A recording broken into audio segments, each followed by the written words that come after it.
The strange arrival space was silent as always. Stars blinked in the distance, cold and uncaring. Ships moved slowly around the sanctuary station, a human-built place floating between the trading lanes of the outer rim. Then the alarms screamed. On the long-range sensors, a broken ship appeared. It tumbled through the darkness, leaving a trail of fire and smoke behind it. Shields were gone. Engines were dying. The ship was clearly a warship once, powerful and proud. Now it looked like a dying whale floating helplessly. Inside the command center of Sanctuary Station, Chief Engineer Mason watched the screens. He leaned forward, his face calm. Others around him whispered nervously. "Who is it?" one technician asked. Mason's eyes narrowed. The computer flashed the ship's identity. Grathix Pride, a battlecruiser from the reptilian Zorak Empire, known for their strength, known for their pride. Mason stood up. "Get the dock ready," he said. Some of the staff hesitated. Everyone knew the Zorak Empire hated asking for help, especially from humans. They believed strength was everything. Asking for repairs would be an open shame. But Mason didn't care about pride. He cared about ships, and the people inside them. On the broken warship, Commander Riven struggled to stay upright. The ship's systems were failing. One wrong move and they would all die. Around him, his crew was panicking. Fear shone in their wide golden eyes. "Commander, should we send a distress signal?" his second officer asked, voice shaking. Riven's hands tightened into fists. For a Zorak warrior, asking for help was worse than death. But this was not about pride anymore. This was survival. He closed his eyes. Then he spoke one word. "Send." Across the void, the Sanctuary Station picked up the weak signal. "This is Commander Riven of the Grathix Pride," the voice crackled through the speakers. "Requesting emergency docking and repairs. Repeat, requesting emergency docking." The room fell silent. Many on the human station looked at Mason. He only smiled slightly and said, "Tell them yes, and tell them, we'll fix it." The battered ship limped closer. Huge scorch marks covered its body. Parts of its armor were missing. Internal fires still burned behind cracked windows. No other station nearby even answered their distress calls. Only the humans had opened their arms. Docking clamps engaged with a loud metallic sound. The gravity fields locked the alien warship in place. Sanctuary Station's repair teams rushed to the docks, tools in hand. Riven stood at the airlock, waiting. When the doors opened, he expected to see tall, fearsome creatures. Instead, he saw small, thin humans in simple uniforms. Their faces were serious but strangely kind. The leader stepped forward, a man with short brown hair, a tired face, and eyes full of steady light. "Mason." "Welcome to Sanctuary Station," Mason said. His voice was calm, without fear. "We'll take care of your ship." Riven stared at him. Part of him wanted to shout, to demand stronger warriors, better engineers. But something in Mason's voice stopped him. There was no arrogance, no weakness, just certainty. Riven stepped aside. "Do what you must," he said, his voice rough. Mason nodded once. Then the humans moved. Riven watched, amazed. The humans swarmed over his ship like a living force. Scanners beeped, lights flashed. Strange devices he had never seen scanned the wreckage. Teams shouted numbers and codes in a language Riven barely understood. Within minutes, they found things Riven's best engineers had missed. Hidden stress fractures, deep plasma damage, molecular weakness inside the hull. "How?" Riven whispered to himself. Mason turned as if hearing him. He gave a small smile. "We've seen worse," he said simply. Hours passed. Riven felt the deck under his feet shift slightly. For a moment, panic flared in his chest. Was the ship breaking apart? But then, the lights flickered.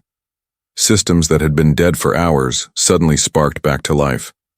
The air grew cleaner. Engines hummed weakly. His ship, the dying Grathix Pride, was breathing again. Riven gripped a railing, feeling something he had not felt in a long time. Hope. He stared at Mason and his team, moving through the broken halls like artists, working on a masterpiece. Maybe the stories were true. Maybe humans really could fix anything, and maybe, just maybe, trusting them wasn't a mistake after all. The human promiser Riven stood silently on the half-destroyed bridge of his ship, watching the human teams move with impossible speed and precision. The way they worked together, without shouting, without fear, was something he had never seen before. Still, doubt gnawed at his mind. Humans were fragile creatures. Their worlds were soft, their bodies weaker than almost every species in the galaxy. How could they promise to fix something as complex and mighty as a Zorak warship? As if reading his thoughts, Mason walked over, his hands casually resting on his tool belt. "We fix everything," Mason said in a quiet voice. Riven blinked. The words were spoken so easily, without hesitation, as if it was a truth older than the stars themselves. "Everything?" Riven asked, disbelief leaking into his voice. Mason smiled, a tired but confident smile. "Everything worth saving." Before Riven could reply, the ship shook violently. Alarms wailed. Somewhere deep inside the Pride, something exploded. Riven's warriors grabbed their weapons, panic flashing across their faces.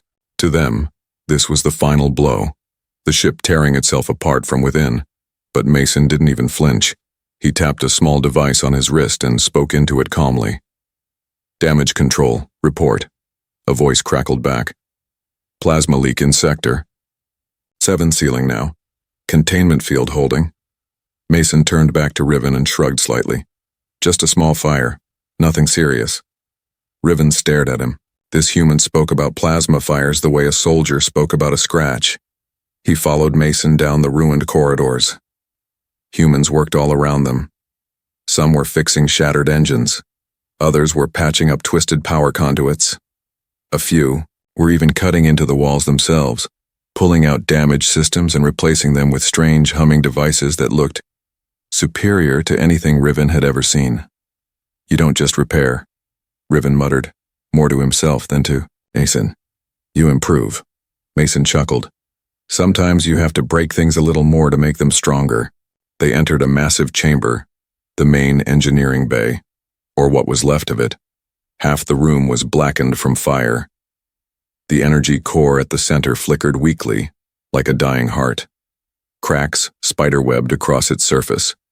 One wrong move, and it would explode, destroying everything. Riven's second officer hurried over, eyes wide with fear. "Commander," he said urgently, "we must abandon the ship. The core will not hold." Riven felt the weight of the decision press down on him. Pride demanded they stay. Survival whispered for them to flee. He looked at Mason. The human studied the core with sharp eyes. Then he looked back at Riven, face steady. "Give me 2 hours," Mason said. "And trust me. Trust a human." Riven's instincts screamed against it. His entire life had been built on strength, loyalty to his own kind, and distrust of outsiders. But there was something in Mason's voice. Not arrogance, not recklessness. Just quiet, unshakable certainty. Riven nodded slowly. 2 hours. Mason grinned. "You won't regret it." The humans moved like a well-trained army. They set up energy dampeners around the core. They rerouted power manually, using ancient techniques and new technology blended together. They worked without rest, without fear, even as the temperature in the room climbed and the core cracked further. Riven watched from the shadows, feeling helpless for the first time in his life. At one point, a human technician slipped, her hand burning against a broken cable. She hissed in pain but didn't stop working. Another human passed her a bandage without even breaking focus on his own task. These creatures, so fragile, so small, carried a strength deeper than steel, a strength Riven had never understood before. The clock ticked down. 5 minutes left. The core gave a final groan, a sound that made even the strongest Zorak warriors flinch. Then Mason shouted, "Now!" The humans activated a strange device that wrapped the core in a shimmering field of light. The cracks in the core glowed, then slowly began to seal.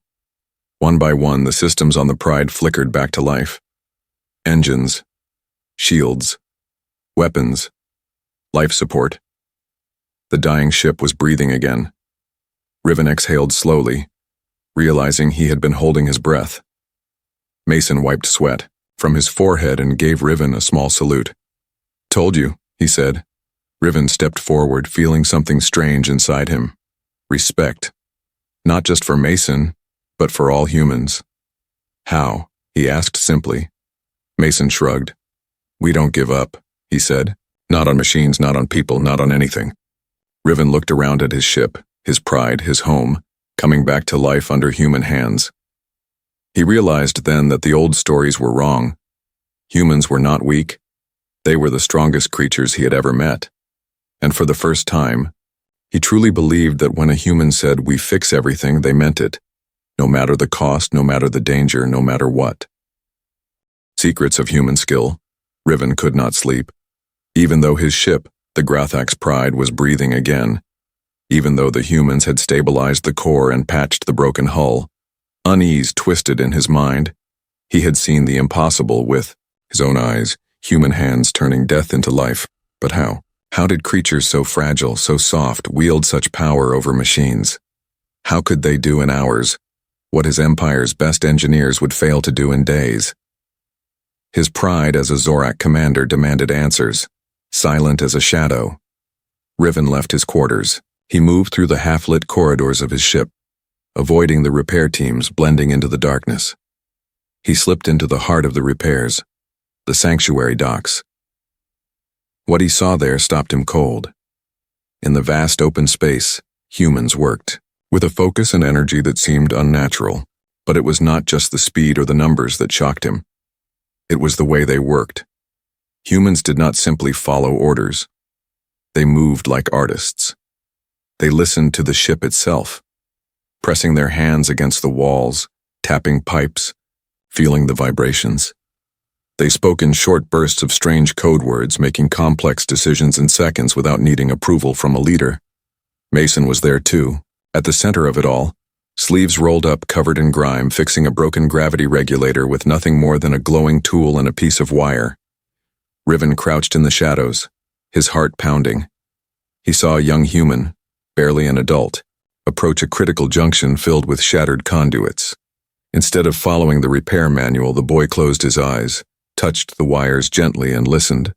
Then, with a few fast, precise movements, he rerouted the entire system, creating a new path for the energy to flow. Systems came alive around him, blinking and humming like the ship itself was grateful. No Zorak engineer could have done that. It was not just skill. It was something more, a connection, a bond between human and machine that no other species seemed to share. Riven shifted his weight, making a soft sound. Mason looked up instantly, his sharp eyes finding Riven hidden behind a stack of broken parts. Riven froze, half expecting anger. After all, he was spying. But Mason only smiled, a knowing, tired smile. "You're curious," Mason said, walking over. Riven stepped out, feeling strangely embarrassed. He lifted his chin. "Your methods are unorthodox." Mason chuckled. "They work." Riven hesitated. Then he said what was truly on his mind. "Where does this skill come from? No manual teaches this." Mason leaned against a bulkhead, wiping his hands on a dirty cloth. For a moment he seemed to think carefully. "Humans," Mason said slowly, "grew up fixing broken things. For most of our history, our world was harsh. Machines failed. Systems broke. If you couldn't fix them fast, you didn't survive." He tossed the cloth aside, and somewhere along the way we stopped seeing machines as just tools. We started treating them like old friends. We listen. We learn their moods, their sounds. We patch them together with whatever we have because we know sometimes saving a broken ship means saving lives. Riven listened, feeling a deep, strange stirring inside. Machines were tools to the Zorik, cold, lifeless. To see them as friends, it was a concept almost alien to him. Mason pushed off the wall. "You want to see real magic?" he asked, a glint in his eye. Without waiting for an answer, he led Riven deeper into the sanctuary station's repair halls. They passed through endless rooms filled with spare parts, some old and rusty, others brand, new, shining under soft lights. Humans moved among them, selecting pieces not based on manuals but by touch, by memory. Finally, they entered a small chamber at the very heart of the station. There, hanging from the ceiling, was a ship engine. But not just any engine. This one was ancient, older than most civilizations. Its body was covered in patches from 100 different species, human, alien, hybrid technologies all fused together. It should not have worked, yet it hummed quietly, powerful and steady. "We call her Patchwork Queen," Mason said softly. Riven approached, feeling awe rise in his chest.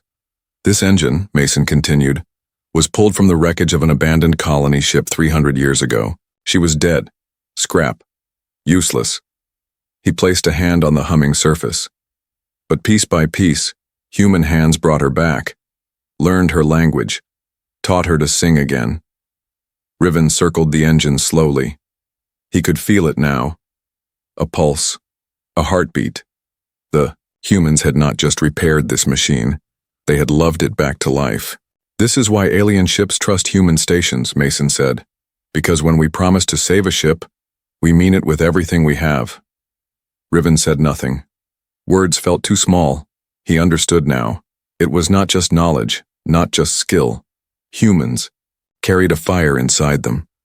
A stubborn, furious love for survival, for life, for machines that others would have abandoned, and that fire made them the best repairers in the galaxy. Riven looked at Mason, truly seeing him for the first time.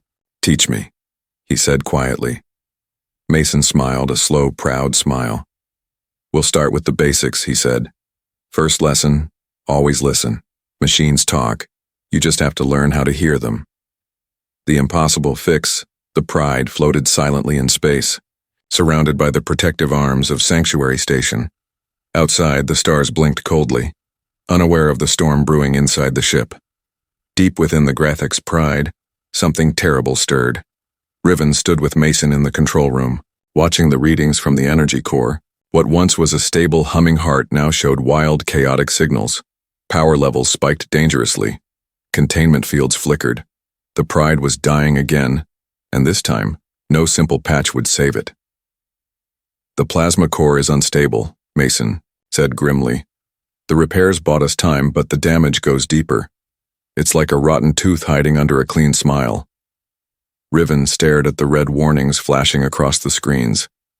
He understood now why his own engineers had failed. The core itself had been poisoned, infected by a slow collapse no ordinary repair could fix. "Options?" Riven asked, his voice tight.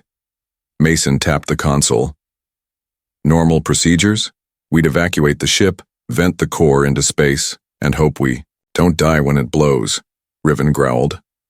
"Not acceptable." Mason looked up, his eyes calm. "There's another way, but it's never been tried outside human ships." Riven leaned closer. "Tell me." Mason hesitated for the first time. Then he spoke slowly.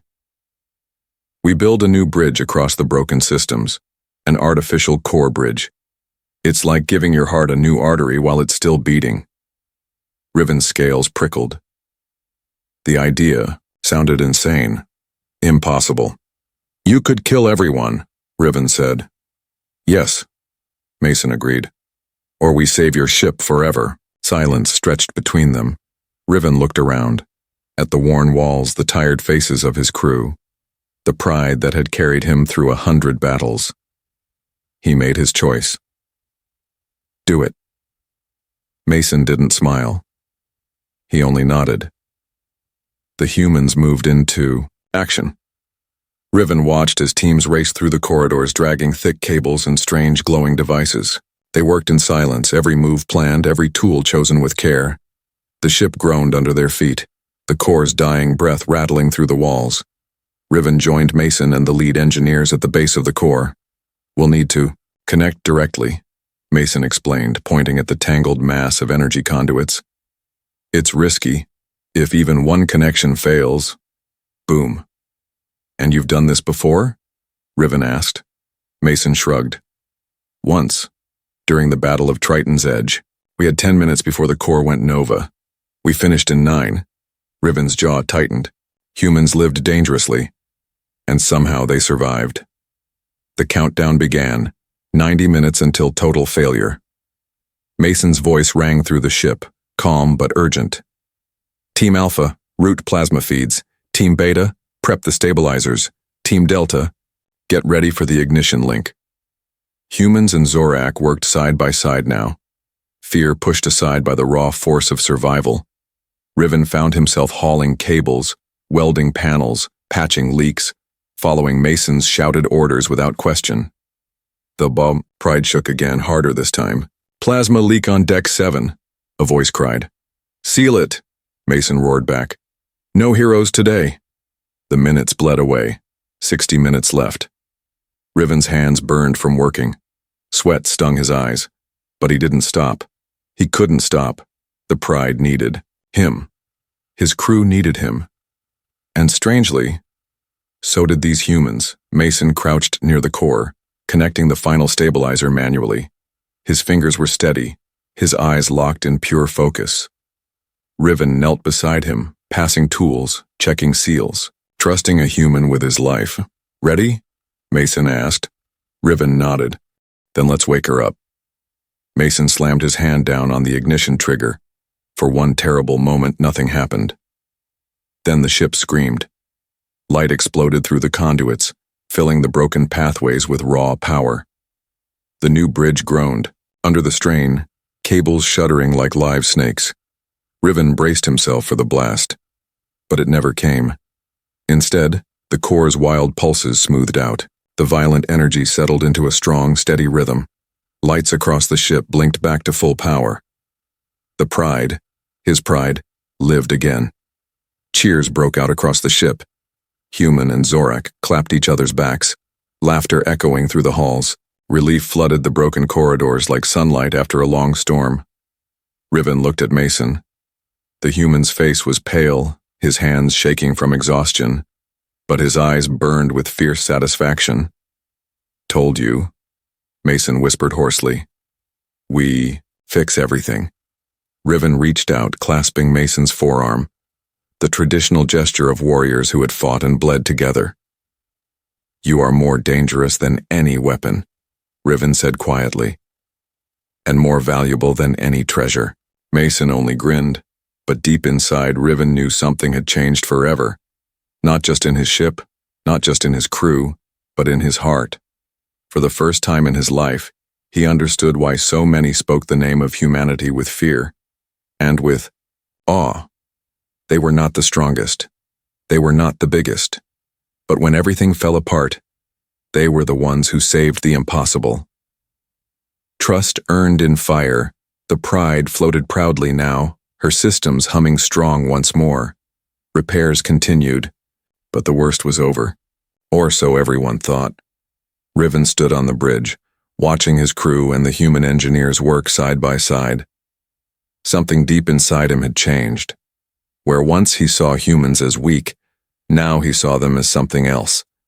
A force the galaxy barely understood, but peace is a fragile thing in deep space. It shattered with a single alarm.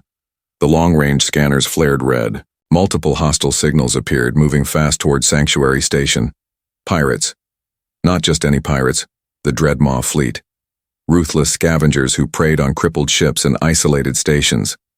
They smelled weakness like blood in the water. Riven's scales stiffened. The pride was repaired enough to move, but not enough to fight. Weapon systems were still offline. Shield generators were running at half strength. Beside him, Mason looked at the screens, his jaw tightening. "They think we're easy prey," Mason said quietly. Riven growled low. "They are not wrong." Mason turned to him, a strange light in his eyes. "Then let's show them what humans and Zorak can do together." The pirates hailed the station. An ugly voice filled the air. "Abandon the pride in the station, leave your cargo, leave your lives, maybe we let a few of you live." Riven's fists clenched. Surrender was not an option. Mason didn't even bother to respond. He tapped his communicator. "All hands to emergency positions, civilians to bunkers. Defense teams prepare fallback points and get me all the junk ships you can find." Riven blinked. "Junk ships?" Mason grinned. "You'll see." Minutes later, the docks buzzed with activity. Humans dragged old wrecks, broken shuttles, battered freighters, empty cargo pods, into a rough circle around the Pride and Sanctuary station. They welded them together with astonishing speed, creating a makeshift wall of scrap metal and old ship parts. "Scrap shield," Mason explained. "They'll have to blast through junk first. Slows them down. Buys us time." Riven watched, impressed. No manuals taught this. Only desperate, stubborn human creativity could think like this. The pirates arrived, sleek black ships, bristling with weapons, surrounded the station like wolves circling wounded prey. They opened fire without warning. The scrap shield shook violently under the assault. Metal screamed. Old hulls shattered, but it held. Inside, humans and Zorak worked furiously. Some boosted shield generators with jury-rigged power cells. Others armed ancient cannons pulled from storage. A few even prepared to fight with hand weapons if the pirates boarded. Mason moved among them, shouting orders, fixing broken lines with his bare hands, never pausing, never showing fear. Riven felt something stir inside him again. Not just respect now, but loyalty. He would fight. For this human, he would die for him if needed. "Status?" Mason barked. A technician called out. "Scrap shield down to 40%, main shield's holding at 30. Riven stepped forward. "Let me lead a boarding counterattack. If we hit them from the inside..." Mason shook his head. "Not yet. We hold. We trust each other." The word stung, not because they were wrong, but because Riven realized he had never truly trusted another being outside his own species. Until now. Another barrage rocked the station. Fires broke out on the outer decks. Wounded limped through the halls. Still, no one gave up. Then Mason's voice rang through the station's speakers. "We are not broken," he said. "We are not beaten. We are humans and allies. And today we show them why the stars remember our name." Cheers erupted. Even Riven's warriors shouted, their voices mixing with human cries of defiance. The pirates sent boarding pods next, sharp spear-like ships that slammed into the scrap shield trying to punch through. Mason and Riven led the counterattack personally. Together, they fought in the broken corridors, humans with plasma rifles, Zorak with blade claws. Side by side, they turned every hallway into a trap, every chamber into a fortress. The pirates fought like beasts, but humans fought like fire, and Zorak fought like storms. Slowly, the tide turned. Riven threw a pirate captain against a wall, his clawed hand pinning the creature by the throat. "You chose the wrong prey," he hissed. The pirate coughed, blood spraying before slumping unconscious. Across the station, humans cheered as the last pirate pods were destroyed. The Dreadmaw fleet, stunned by the fierce resistance, broke off their attack and fled into the darkness. Sanctuary Station and the Pride stood battered but unbroken. Riven slumped against a wall, breathing hard. Mason came over, his face smeared with grease and blood, but grinning. "Good fight," Mason said. Riven laughed, a harsh, rough sound that surprised even him. "Good fight," he agreed. They stood together in the ruins, surrounded by smoke and victory. In that moment, Riven knew one truth deep in his bones. Trust was not given easily. Trust was earned. Earned in fire, earned in blood, earned by standing together when everything tried to tear you apart. And humans, these stubborn, fragile creatures, had earned his trust forever. Lessons from humanity. The station was quiet now. The broken hulls of pirate ships floated silently outside the scrap shield. Fires were out. Wounded were treated. The Pride's engines thrummed with new life. But inside Riven's heart, a storm still raged. He stood alone on the observation deck, staring at the stars. He had seen bravery before. He had fought alongside the finest warriors of the Zorak Empire. But what he had witnessed today, the humans fighting with bloodied hands, the broken defending the broken, the weak creating strength out of nothing, it shattered everything he thought he knew. Footsteps approached behind him, soft but certain. It was Mason. He joined Riven at the window, his arms crossed casually. For a while, neither spoke. They just stood there. Two survivors, two warriors from different worlds, sharing a silence too heavy for easy words. Finally, Riven broke it. "You fight like demons," he said quietly. "But you build like poets." Mason smiled faintly. "Both are survival skills where we come from." Riven turned to face him. How? How do humans fight, fix, endure, all without losing their spirit? Mason leaned against the wall, thinking. "Humans," he said slowly, "grew up in a harsh place. Storms, predators, disease, wars.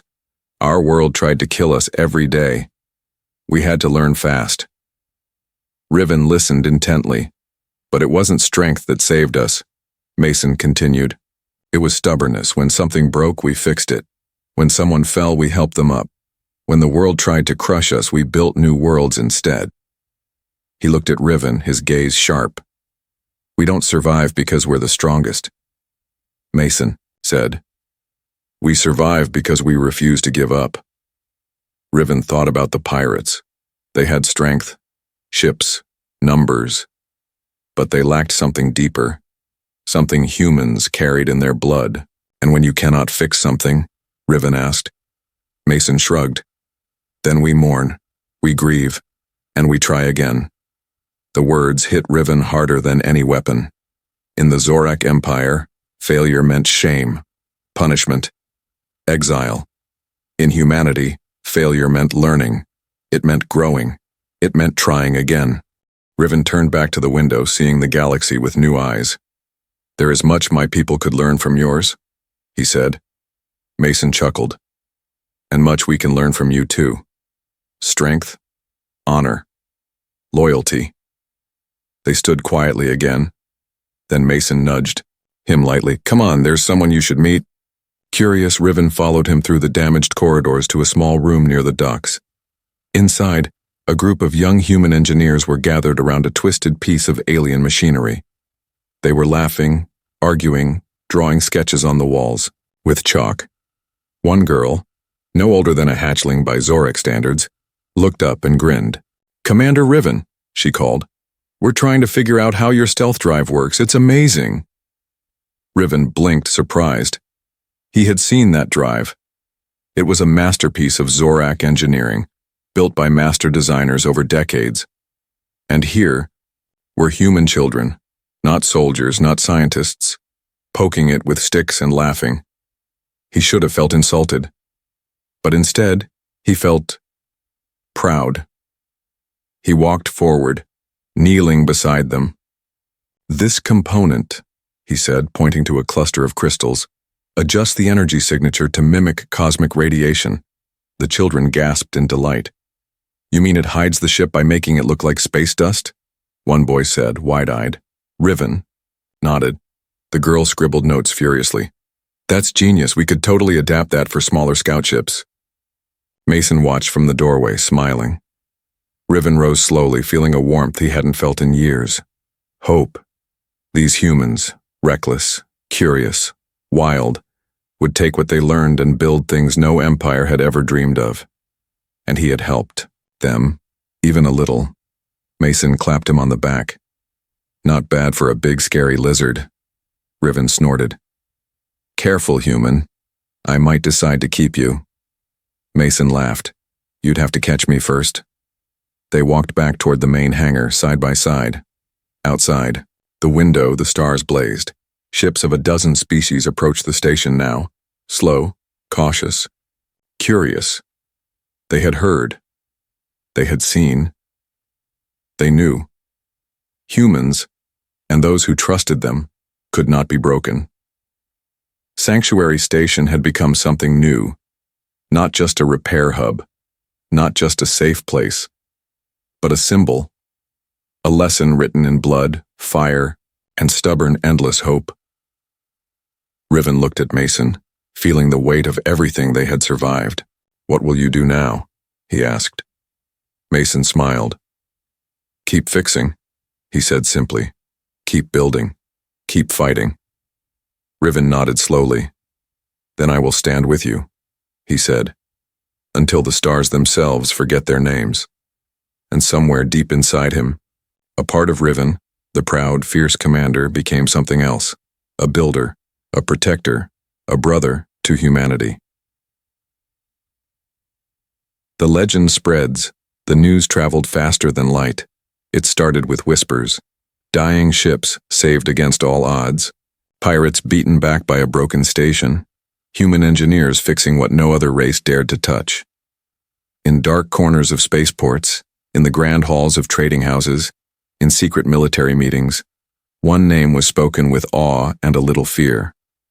Sanctuary Station, and behind it always the same strange truth: humans. Riven stood on the Pride's bridge, fully repaired now, sleeker and stronger than ever before. He watched the long lines of ships approaching Sanctuary Station. Not to attack, to ask for help. There were old warships held together by hope and rust. There were luxury yachts crippled by pirate raids. There were cargo freighters with broken drives, explorers whose shields were in pieces, even alien vessels whose technology was so ancient that no one remembered how it worked. All of them came.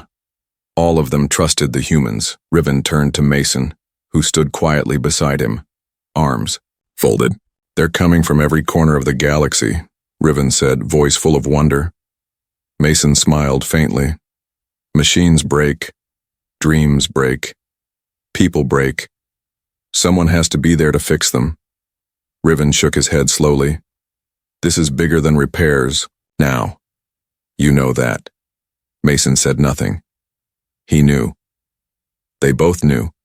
Sanctuary Station had become something dangerous to the old powers of the galaxy, something inspiring.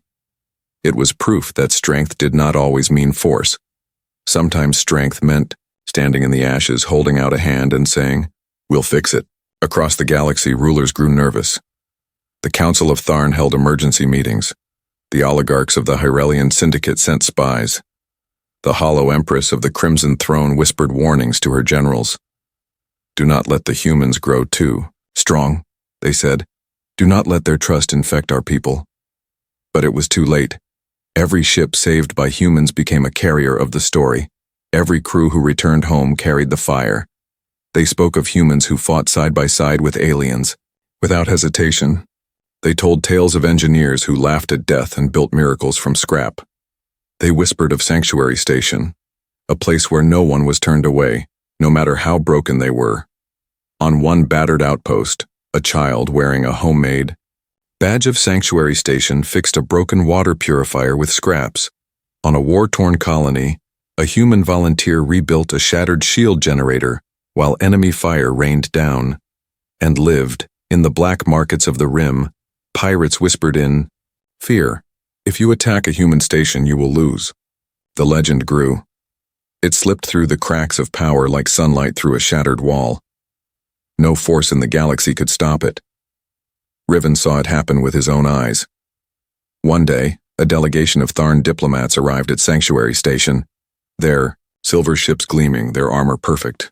They demanded special treatment, priority repairs, payment before help. Mason met them at the dock personally. "Our rule is simple," he said. "First come, first served. No favorites."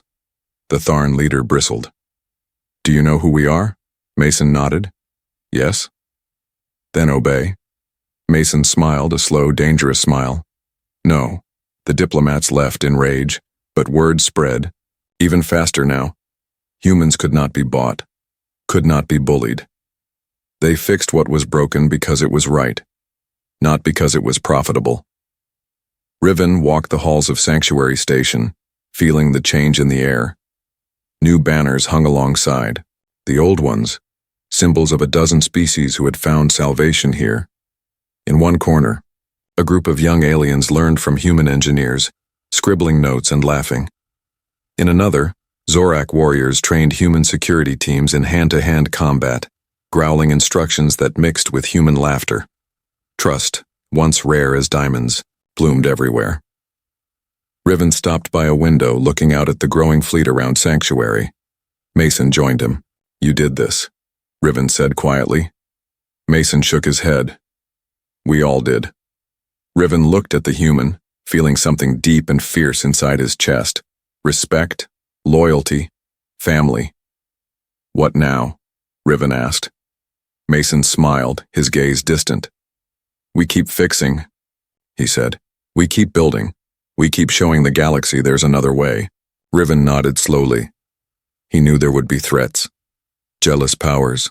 Hidden enemies. But he also knew one truth now. As solid and unbreakable as the Pride's new hull, humans were the repairers of dreams, the builders of broken hopes, and no empire, no matter how cruel or powerful, could ever crush the simple, stubborn light they carried. Somewhere in the darkness of deep space, a battered ship drifted, power failing, crew close to despair. Then faint on their sensors, a message blinked into life. 3 words: incoming human aid. And in that moment, even in the face of death, they smiled. Because they knew. Where humans went, hope followed. Always.